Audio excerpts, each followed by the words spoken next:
Welcome to our channel, guys. Hope you had a very blessed Sunday.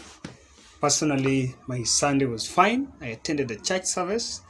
Then I had some of my few friends from this channel who sent me some small donation to donate to a children's home in Dagoretti. So I was in Dagoretti this afternoon to hand over those donations. Before I look at what I wanted us to analyze in this video, what is this obsession of Oscar Sudi and Rashid Chesa trying to bring this issue of, I don't know how to say it, but everything is so emotive to them, and instead of just being objective, they try to drag the sexual aspect in it. Because really the statement that have just come from Oscar Sudi trying to attack Pauline Njoroge is quite uncouth, barbaric, and just a sense of backwardness. I also listened to that when Rashid Chesa was also speaking in a rally in Malemba. And I think William Ruto should get wary of these characters. But that is not why I'm doing this video. We were all asking, what was Raila Odinga's special mission in India? Raila Odinga has been out of the country for the last 10 days and is supposed to jet back actually tomorrow, the 14th of February, because he was scheduled to actually release a song tomorrow, the Valentine's. So he was in India. He flew to Ethiopia, attended the summit. Then after Ethiopia, he flew to India. But of interest to many people was what was his real mission.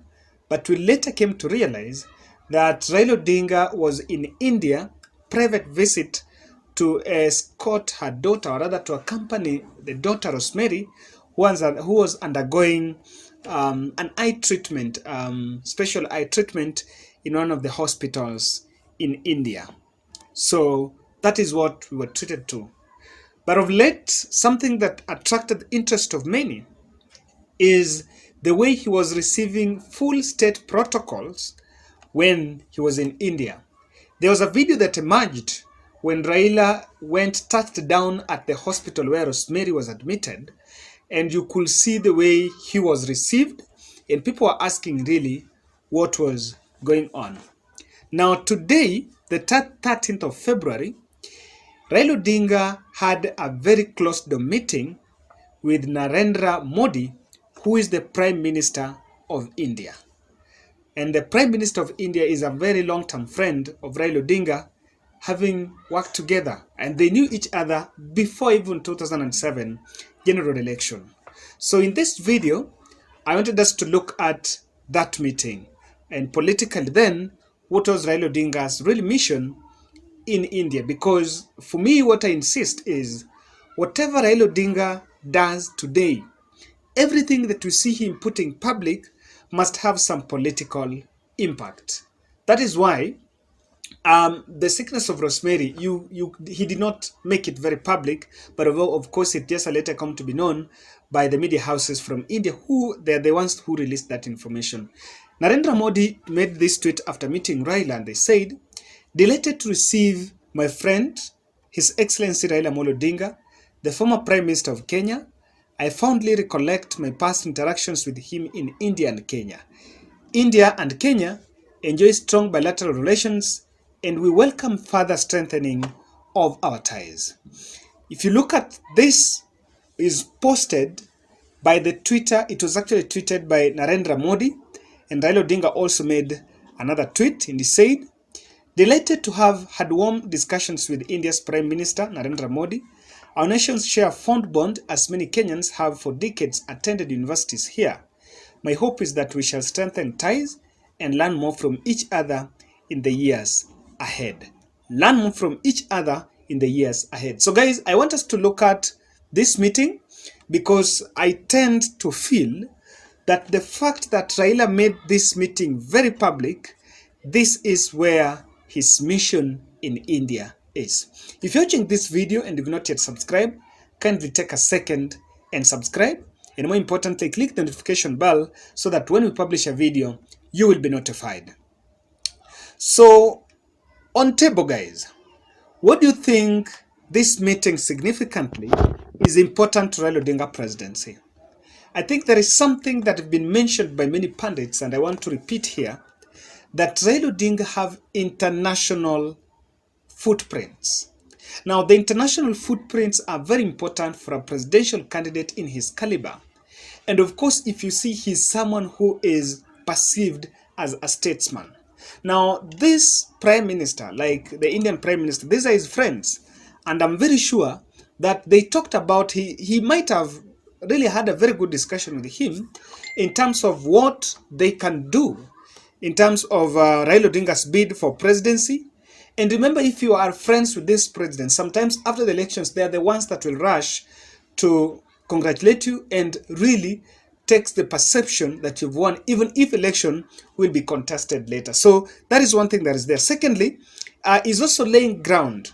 And what is simply showing is, and from where I'm seated, Uhuru Kenyatta is determined to make sure that Raila inherits some of his contacts, his networks, and also try to endure Raila to some of these leaders in the world. Because this meeting also, in my second point, I want to say that it had the blessings of Uhuru Kenyatta. So what was maybe the agenda of this meeting? My first video, I talked about Raila Odinga's visit in India.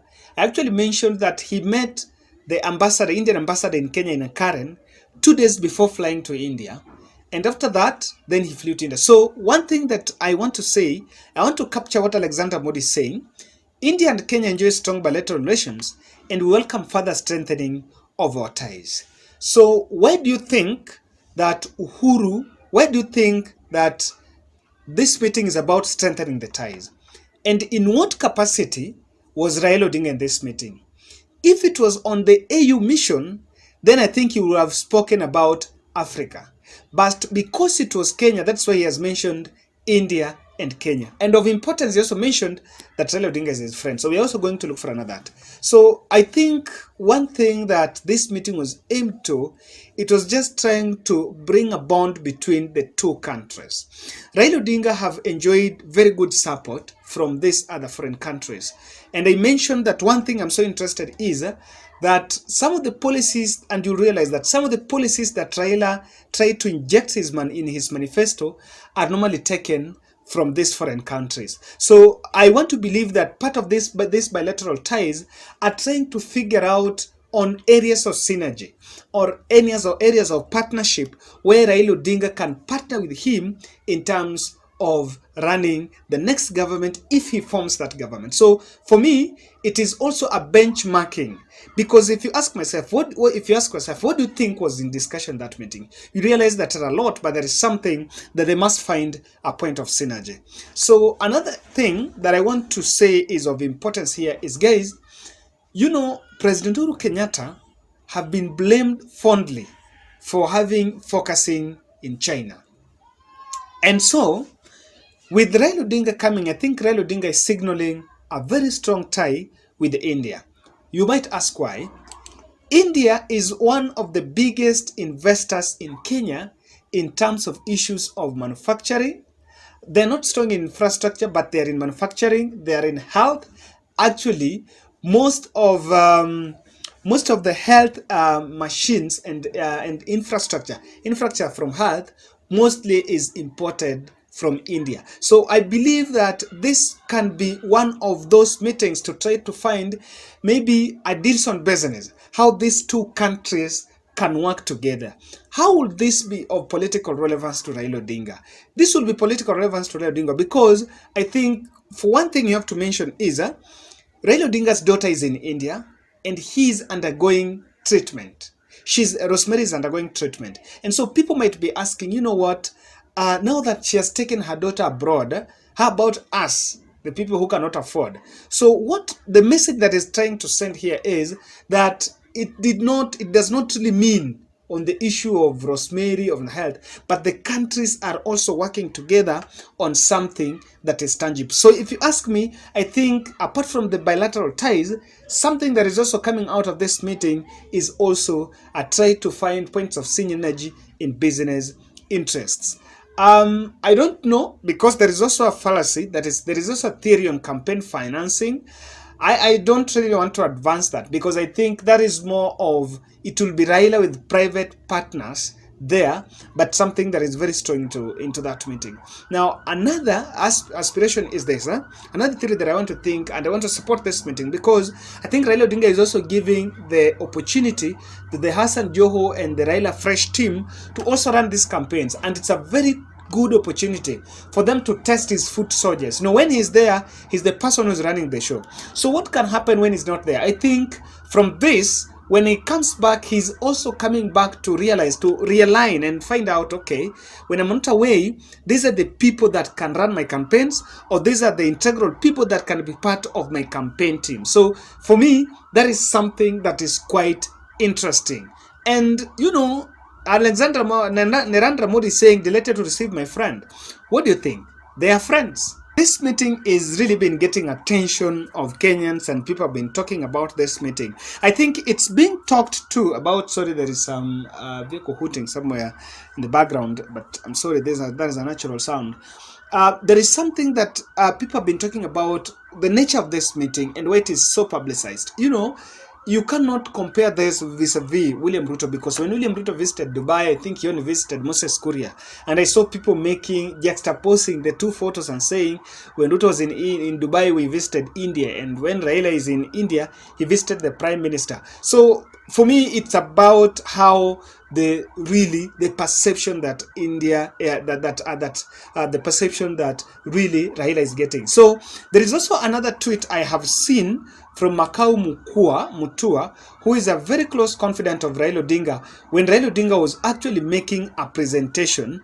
And I want you to play part of that video in the saying, can there be any doubt that Raila Odinga towering global statesman?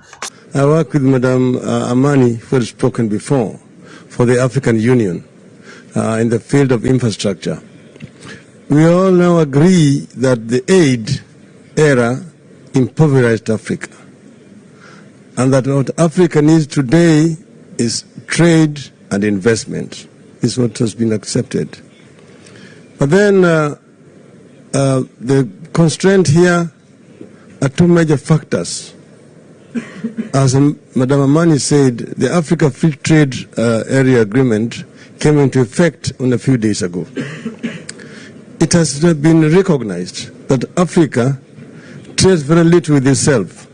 The inter-African trade is only about 15%, whereas the inter-European trade is 70%. In Asia, it is 50%. But then, how does Africa trade with itself? Or what are the constraints? One is infrastructure.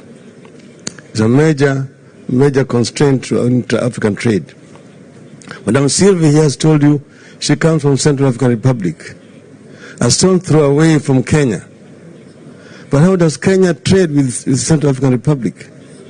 You have to get a ship that will want to go around the Cape, up the West African coast, up to Douala in Cameroon, and then by road to Bangui in Central African Republic. The French are earlier there than you.